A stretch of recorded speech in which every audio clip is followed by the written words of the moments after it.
stranger wrote to me saying that my work in AI is going to end humanity. Now, I get it. AI, it's so hot right now.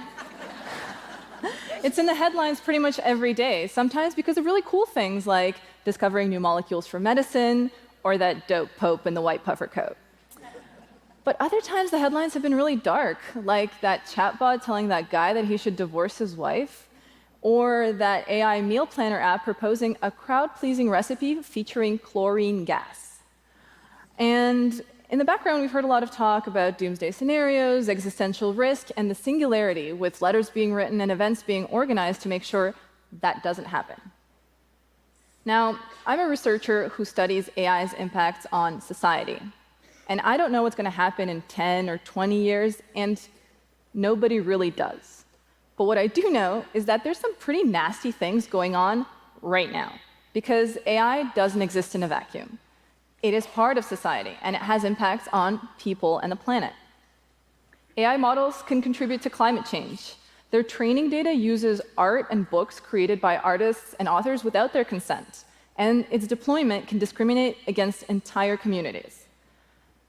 But we need to start tracking its impacts. We need to start being transparent and disclosing them and creating tools so that people understand AI better, so that hopefully future generations of AI model are going to be more trustworthy, sustainable, maybe less likely to kill us if that's what you're into.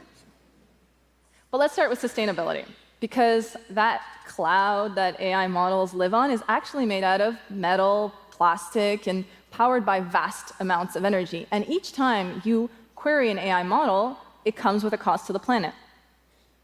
Last year, I was part of the Big Science Initiative, which brought together 1,000 researchers from all over the world to create Bloom, the first open large language model like ChatGPT, but with an emphasis on ethics, transparency, and consent. And the study I led that looked at Bloom's environmental impacts found that just training it used as much energy as 30 homes in a whole year, and emitted 25 tons of carbon dioxide, which is like driving your car 5 times around the planet, just so somebody can use this model to tell a knock-knock joke. And this might not seem like a lot, but other similar large language models, like GPT-3, emit 20 times more carbon. But the thing is, tech companies aren't measuring this stuff. They're not disclosing it, and so this is probably only the tip of the iceberg, even if it is a melting one.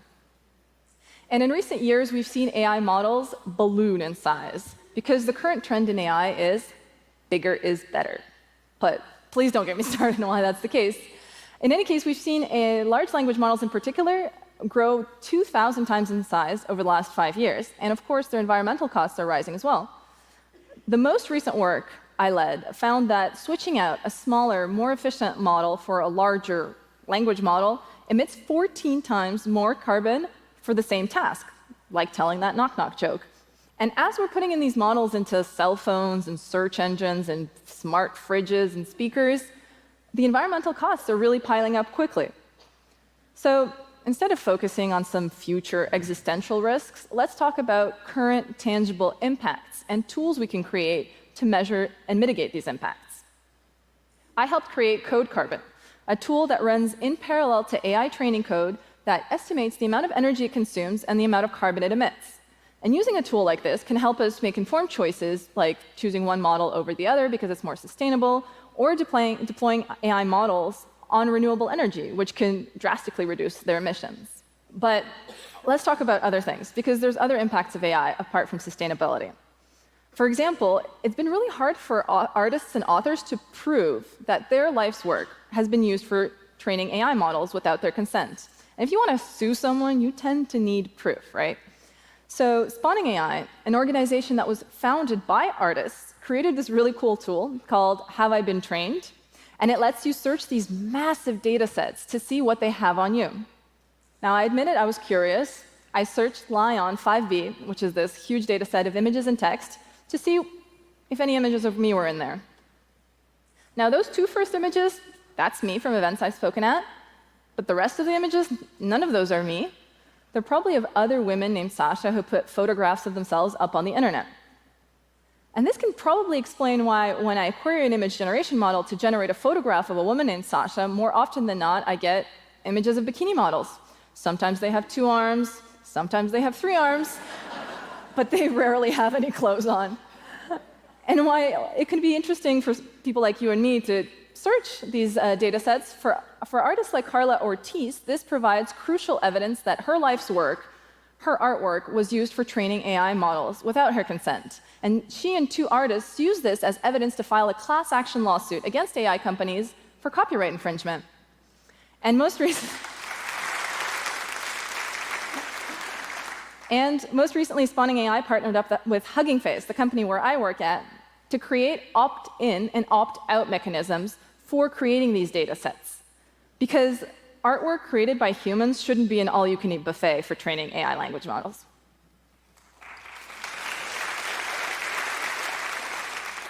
The very last thing I want to talk about is bias. You probably hear about this a lot. Formally speaking, it's when AI models encode patterns and beliefs that can represent stereotypes or racism and sexism. One of my heroes, Dr. Joy Buolamwini, experienced this firsthand when she realized that AI systems wouldn't even detect her face unless she was wearing a white-colored mask. Digging deeper, she found that common facial recognition systems were vastly worse for women of color compared to white men. And when models like this, biased models like this, are deployed in law enforcement settings, this can result in false accusations, even wrongful imprisonment, which we've seen happen to multiple people in recent months. For example, Portia Woodruff was wrongfully accused of carjacking at 8 months pregnant because an AI system wrongfully identified her. But sadly, these systems are black boxes, and even their creators can't say exactly why they work the way they do.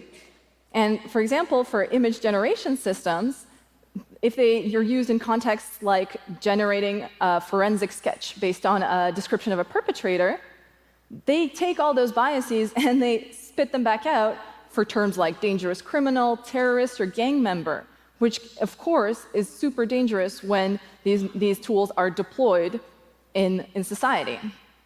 And so in order to understand these tools better, I created this tool called the Stable Bias Explorer, which lets you explore the bias of image generation models through the lens of professions. So try to picture a scientist in your mind. Don't look at me. What do you see? A lot of the same thing, right? Men in glasses and lab coats, and none of them look like me.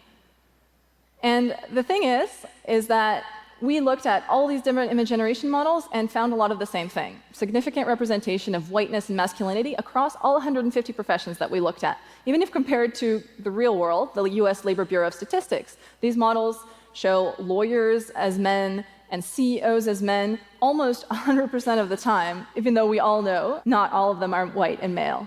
And sadly, my tool hasn't been used to write legislation yet, but I recently presented it at a UN event about gender bias as an example of how we can make tools for people from all walks of life, even those who don't know how to code, to engage with and better understand AI, because we use professions, but you can use any terms that are of interest to you. And as these models are being deployed, are being woven into the very fabric of our societies, our cell phones, our social media feeds, even our justice systems and our economies have AI in them. And it's really important that AI stays accessible so that we know both how it works and when it doesn't work. And there's no single solution for really complex things like bias or copyright or climate change, but by creating tools to measure AI's impacts, we can start getting an idea of how bad they are and start addressing them as we go. Start creating guardrails to protect society and the planet. And once we have this information, companies can use it in order to say, okay, we're going to choose this model because it's more sustainable, this model because it respects copyright.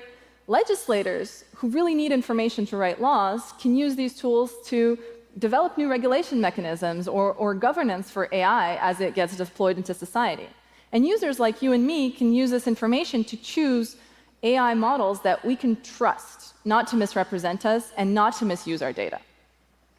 But what did I reply to that email that said that my work is going to destroy humanity? I said that focusing on AI's future existential risks is a distraction from its current, very tangible impact